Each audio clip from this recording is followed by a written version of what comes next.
Selamat pagi pemirsa, kabar Indonesia edisi Sabtu 25 November 2023 hadir menemani Anda.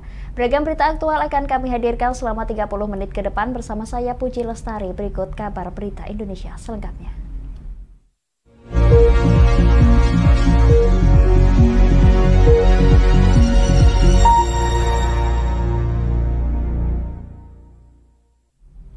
Pemirsa, PT Kereta Api Indonesia Daerah Operasi 4 Semarang menyediakan 320.000 tiket kereta api untuk berbagai tujuan selama masa libur Natal 2023 dan Tahun Baru 2024. Dari tiket yang disediakan tersebut 10% atau setara sekitar 30.000 tiket telah terjual.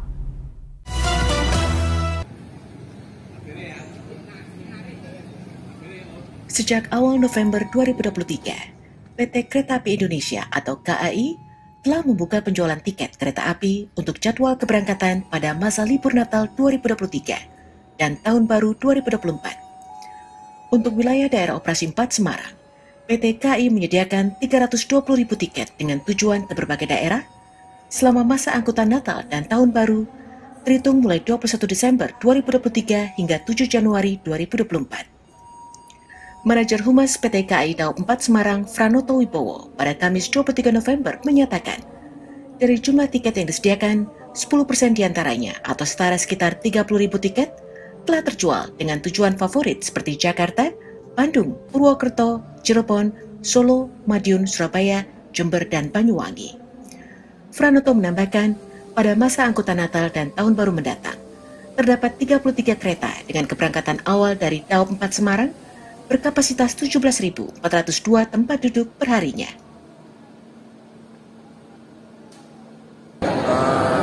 Untuk posisi saat ini, pemesanan tiket angkutan liburan Natal dan Tahun Baru ini baru terserap sekitar masih di bawah 10%.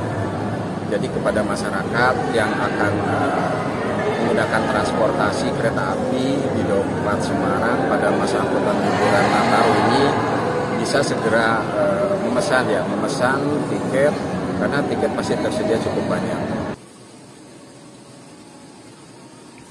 Selain mempersiapkan fasilitas angkutan selama masa libur Natal dan Tahun Baru, PT KAI Daob 4 Semarang juga mempersiapkan mitigasi bencana karena pada masa tersebut masuk musim hujan, seperti melakukan pembersihan sungai di bawah jembatan kereta api, penjagaan daerah rawan longsor dan banjir, hingga menyiapkan alat material untuk siaga atau AMUS di 26 titik stasiun wilayah Daob 4 Semarang.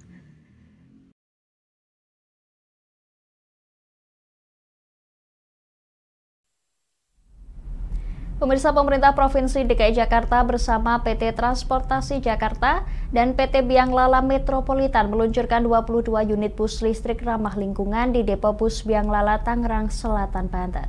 Peluncuran 22 bus listrik tersebut menjadi bagian dari komitmen Pemprov DKI dalam upaya mengurangi polusi udara dan emisi gas rumah kaca. Sebagaimana kita ketahui bahwa sebanyak 22 unit bus listrik resmi diluncurkan pemerintah Provinsi DKI Jakarta di Depo Bus Biang Lala, Tangerang Selatan, Kamis 23 November. 22 bus rendah emisi dan ramah lingkungan tersebut didesain layaknya bus Transjakarta pada umumnya dengan lantai rendah atau low deck, namun menggunakan baterai listrik sebagai sumber daya. Untuk dapat memenuhi 100% baterai, hanya dibutuhkan waktu pengisian daya selama 2 jam yang dapat mencukupi waktu operasional selama 17 jam. Setelah diluncurkan, 22 unit bus listrik tersebut akan langsung beroperasi untuk melayani masyarakat dengan 2 rute utama, yakni rute 4B Manggarai Universitas Indonesia dan rute 4C TU KAS 2 Bundaran Senayan. Kepala Dinas Perhubungan DKI Jakarta Syafrin Liputo mengatakan, peluncuran 22 bus listrik tersebut menjadi bagian dari komitmen Pemprov DKI dalam upaya mengurangi polusi udara dan emisi gas rumah kaca. pemerintah Provinsi DKI Jakarta fokus pada bagaimana upaya kita untuk mengurangi emisi gas rumah kaca sesuai dengan target kita, di mana tahun 2030 itu sebanyak 50% dan 2050 itu total 0%. Dengan tambahan 22 unit bus ini, maka Pemprov DKI kini telah memiliki total 74 bus listrik dari target 100 bus di akhir tahun 2023.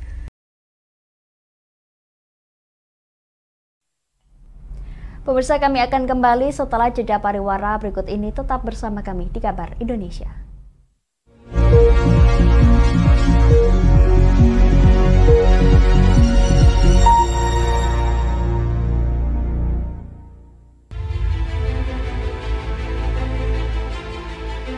Memberikan pinjaman uang kepada saya dengan bunga 8% per bulan.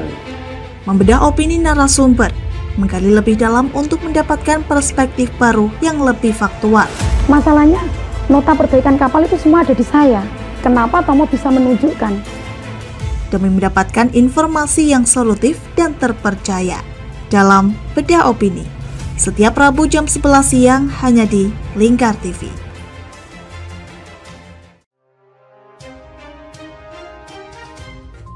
Inilah ketiga anggota komplotan pencuri spesialis pecah kaca mobil setelah melakukan penggelapan 20 sepeda motor dan 2 unit mobil dengan modus retal. Merangkum semua peristiwa sebagai berita yang penuh fakta.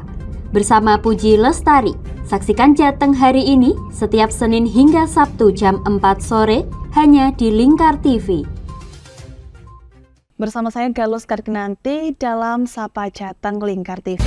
Melintas di daerah Sukolilo dikejar sama petugas bea cukai, ketangkap. Membahas dan menyuguhkan beragam potensi dari berbagai daerah di Jawa Tengah, ditemani narasumber-narasumber handal di bidangnya. Pencegahan dari awal mulai dari perilakunya, perilaku hidup bersih sehatnya juga harus dijaga seperti itu. Kami siap menyapa Anda dalam Sapa Jateng. Setiap Selasa jam 11 siang hanya di Lingkar TV.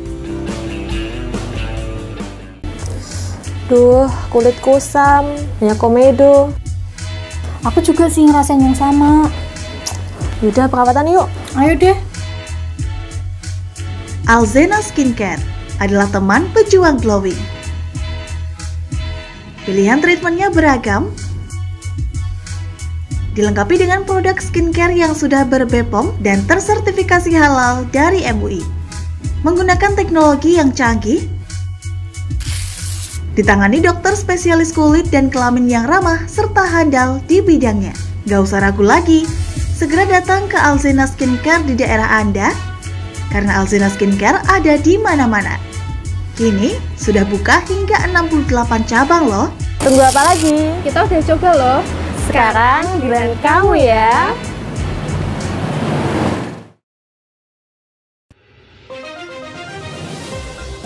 Modus kedua pelaku ini berpura-pura kehabisan bahan bakar kendaraan. Setelah pelaku dibantu, mereka kemudian melakukan kekerasan dan mengambil paksa sepeda motor korban. Saat tiba di lapangan terbang Okbab, rombongan langsung dihadang 5 orang yang mengaku sebagai anggota KKB. Yakni melakukan bujuk rayu kepada korban yang merupakan santriwati pada momen kegiatan belajar mengajar khusus.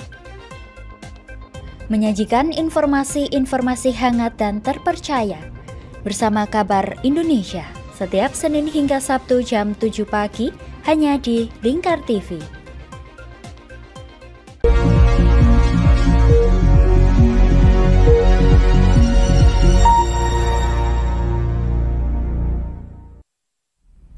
Anda masih menyaksikan Kabar Indonesia, pemirsa. Presiden Joko Widodo berharap budaya dan produk-produk lokal Papua dapat diperkenalkan di dalam negeri hingga global melalui kegiatan Sel Teluk Cendrawasih 2023. Hal ini disampaikan Presiden Jokowi saat menghadiri puncak acara Sel Teluk Cendrawasih di Biak Numfor, Papua.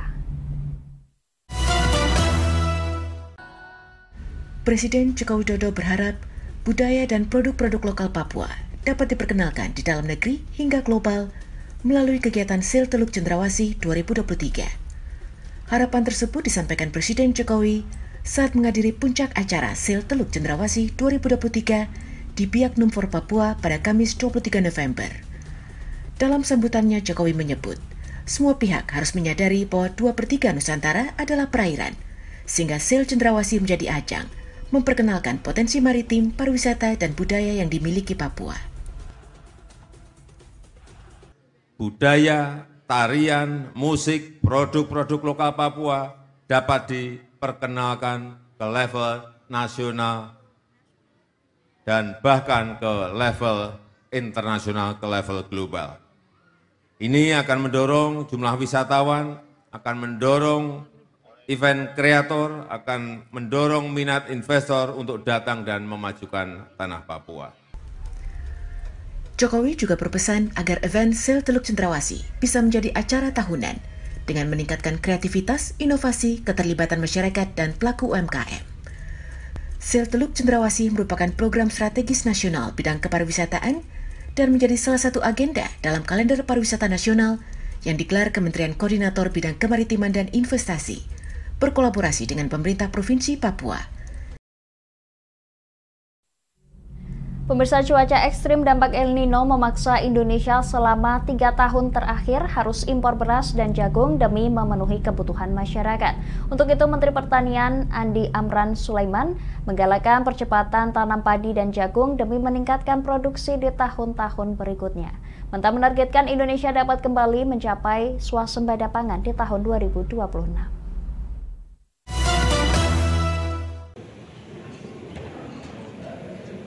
Menteri Pertanian Mentan Andi Amran Sulaiman menyatakan optimistis Indonesia akan kembali swasembada pangan di tahun 2026. Untuk itu, dalam rapat koordinasi upaya khusus peningkatan produksi padi dan jagung tahun 2023-2024 di Surabaya, Rabu 22 November, Mentan mendorong percepatan tanam.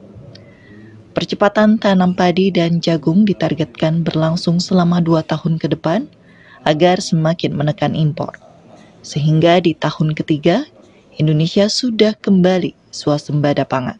Kita turun ke lapangan memastikan semua yang bisa melakukan tanam sekarang, kita segera tanam untuk menghindari terjadinya kekurangan pangan tahun depan. 2 tahun kemudian mudah-mudahan sudah bisa impornya kecil dan tahun ketiga kita sudah swasembada kembali seperti 2017, 2019, 2020. 3 kali kita swasembada. Mentan Andi Amran memastikan program percepatan tanam padi dan jagung yang saat ini sedang digencarkan disertai dengan berbagai kebijakan pemerintah untuk semakin memudahkan petani. Salah satunya, penebusan pupuk bersubsidi, tidak lagi secara individu menggunakan kartu tani, melainkan langsung melalui kelompok tani.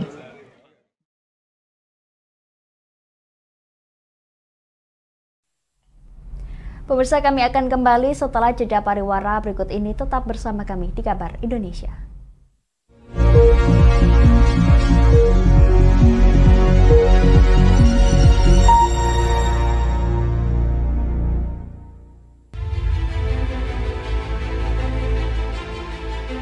Memberikan pinjaman uang kepada saya dengan bunga 8% per bulan.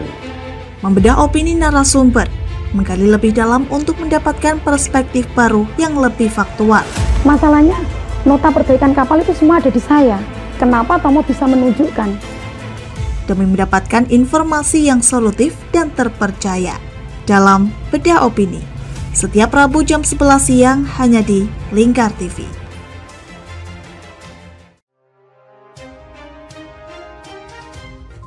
Inilah ketiga anggota komplotan pencuri spesialis pecah kaca mobil setelah melakukan penggelapan 20 sepeda motor dan 2 unit mobil dengan modus retal. Merangkum semua peristiwa sebagai berita yang penuh fakta. Bersama Puji Lestari, saksikan Jateng hari ini setiap Senin hingga Sabtu jam 4 sore hanya di Lingkar TV. Bersama saya Galus Karkinanti dalam Sapa Jateng Lingkar TV.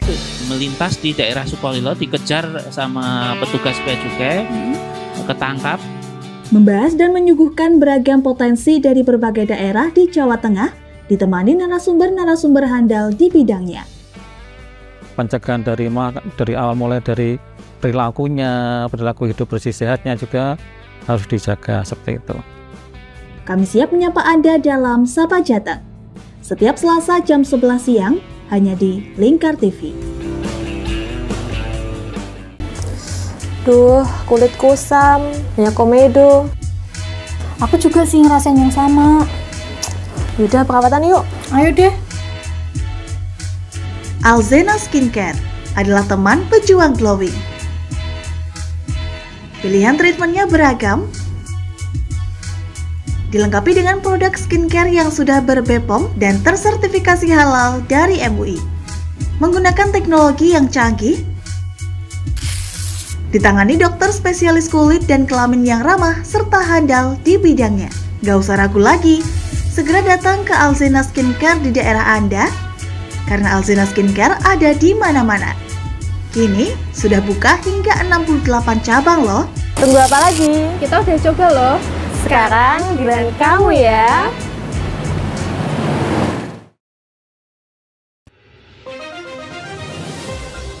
Modus kedua pelaku ini berpura-pura kehabisan bahan bakar kendaraan.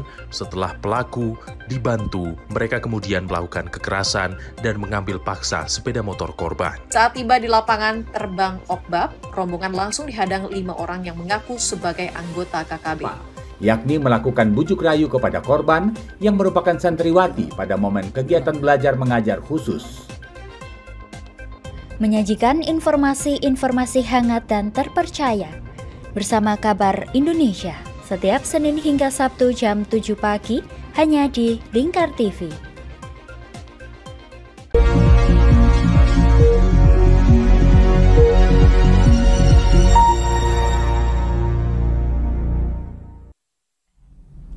Pemirsa, Direktorat Reserse Narkoba Sumatera Selatan memusnahkan 1.691,89 gram sabu dan pil ekstasi dari 5 laporan dengan total 8 tersangka.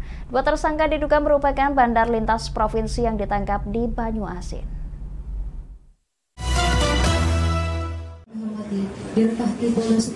Kepolisian Daerah Sumatera Selatan memusnahkan barang bukti narkoba jenis sabu sebanyak 1.691,89 gram dan pil ekstasi sebanyak 17 butir pada Kamis 23 November. Barang haram yang disita tersebut berasal dari 7 tersangka orang dewasa dan 1 tersangka anak di bawah umur yang diamankan dari 5 laporan selama bulan Oktober dan November 2023. Kepala Subdirektorat Kasubdit 1 Polda Sumsel, Kompol Tri Wahyudi menyebut 2 dari 8 tersangka, yakni HK dan H, diduga merupakan bandar narkoba lintas provinsi yang diamankan pada awal November lalu. 1.000 butir lebih, itu TKP-nya di daerah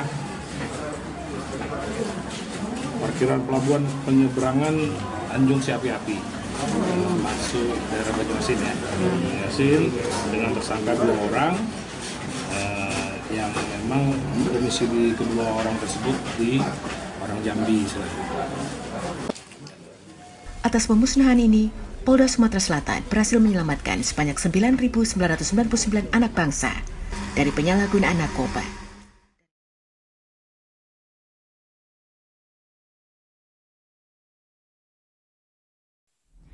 Kita ke Malang, pemirsa. Dinas Pendidikan dan Kebudayaan Kota Malang menggelar Festival Singhasari. Festival ini merupakan langkah merekam jejak sejarah Kerajaan Singhasari dan menunjukkannya kepada masyarakat.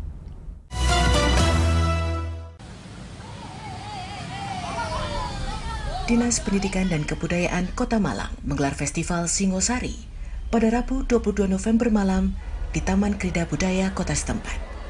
Digelarnya festival ini sebagai langkah untuk merekam jejak sejarah Kerajaan Singhasari. Hal itu disampaikan Kepala Dinas Pendidikan dan Kebudayaan Kota Malang Suwarjana usai festival. Suwarjana menjelaskan langkah nyata merawat dan menjaga sejarah ini untuk menunjukkan kepada publik bahwa Kota Malang mempunyai riwayat penting. Ini penelusuran jejak-jejak dengan Festival Singhasari itu juga nanti ke depan, ayo Kota Malang ini punya sejarah, makanya untuk kegiatan-kegiatan ya kita mengangkat sejarah kita sendiri. Yang jelas, satu, kita nguri-uri budaya, sejarah.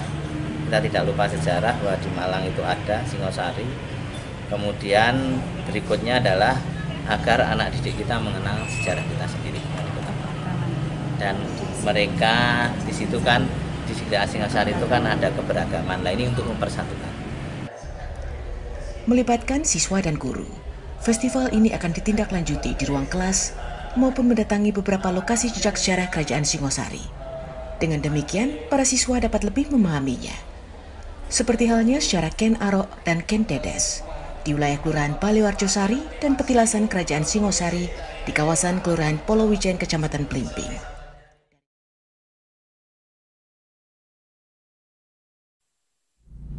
Pemirsa, Balai Konservasi Sumber Daya Alam Sulawesi Tengah memaksimalkan penanganan terhadap buaya yang berhabitat di Sungai Palu. Hal itu dilakukan sebagai upaya mencegah konflik yang terjadi antara masyarakat dengan reptil dilindungi tersebut.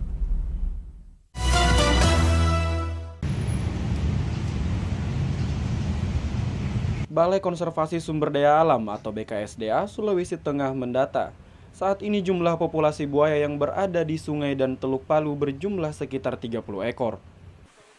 Kondisi itu membuat mereka terus memaksimalkan upaya penanganan satwa dilindungi tersebut, demi menghindari konflik dengan masyarakat. Di antaranya, seperti dikatakan Humas BKSDA Sulteng, Rino Tobing pada 23 November, berupa penyuluhan dan membentuk satuan tugas penanggulangan satwa. Selain memasang papan imbauan di sekitar bantaran Sungai Palu dan beberapa bantaran sungai di Kabupaten di Sulteng, yang kerap terjadi konflik antara buaya dengan manusia. Memaksimalkan upaya-upaya yang ada dengan penyuluhan, dengan wildlife rescue unit kita, Satgas Penanggulangan Satwa terus bergerak di lapangan kalau ada laporan. Itu aja sih, mudah-mudahan tidak ada lagi konflik yang memakan korban ya.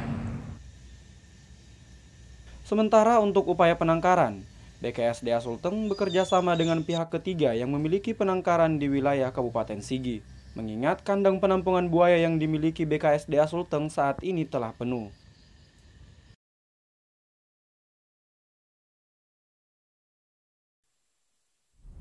Demikian kabar Indonesia, pemirsa. Nantikan kabar Indonesia selanjutnya hanya di Lingkar TV. Saya Puji Lestari pamit dari hadapan Anda. Selamat melanjutkan aktivitas Anda. Selamat pagi dan sampai jumpa.